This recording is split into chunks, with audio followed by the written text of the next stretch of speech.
Hello everyone, a very warm welcome to my channel. In this video, we will find out the Fourier transform of cosine wave. So we all know how a cosine wave looks like. It looks like this with a frequency omega. So this is our cos omega naught t in time domain. So yeah, the cos omega naught t can be represented in exponential terms as e to the power j omega naught t plus e to the power minus j omega naught t. So now we know what our a Fourier transform of cos omega t will be nothing but this Fourier transform of half so will be e to the power j omega naught t plus e to the power minus j omega naught t. Now this half is a constant, so it can be brought out and we can individually find out the Fourier transform of this plus Fourier transform of this term.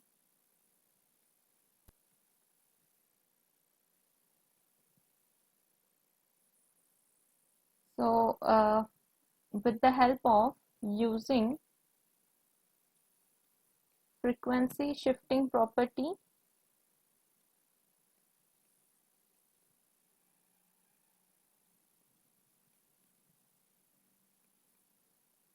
or multiplication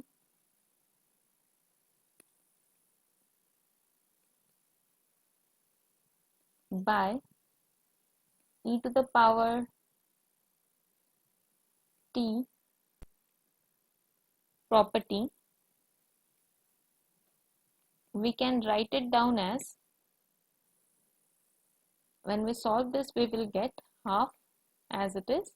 This will be 2 pi impulse function of the frequency shifted version of this. So this is omega naught. So this will be like this. And here it will be plus 2 pi impulse function of frequency shifted by this. So this 2, this 2, this 2 gets cancelled. So we can write it down, pi taken common, impulse function of omega minus omega naught plus omega, the impulse function of omega plus omega naught. So this is my Fourier transform of cosine wave. It is given like this.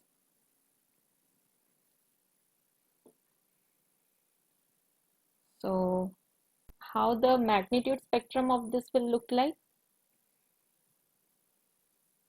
This is having a value pi at the impulse form and having a magnitude pi at omega naught and minus omega naught.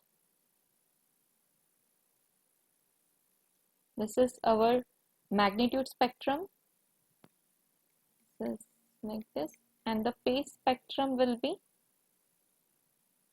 both will be a zero value at minus omega naught and omega naught. So at, this is the phase spectrum of our x of omega.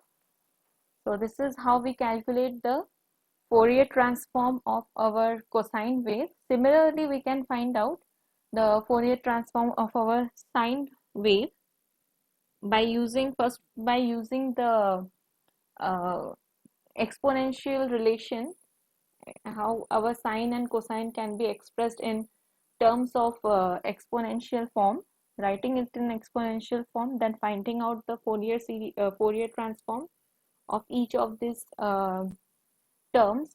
First this exponential term, then this exponential term. Using the frequency shifting property, we know whatever it is here, we have to just use the this impulse function is getting frequency shifted by that amount. So we are writing it down here. Finally we got the Fourier transform of a cosine wave of this form. So we can draw the amplitude spectrum like this, and the phase spectrum is 0 at minus omega naught and plus, this is plus omega naught. So this I hope you have understood the concept, and I end my video here, and thank you.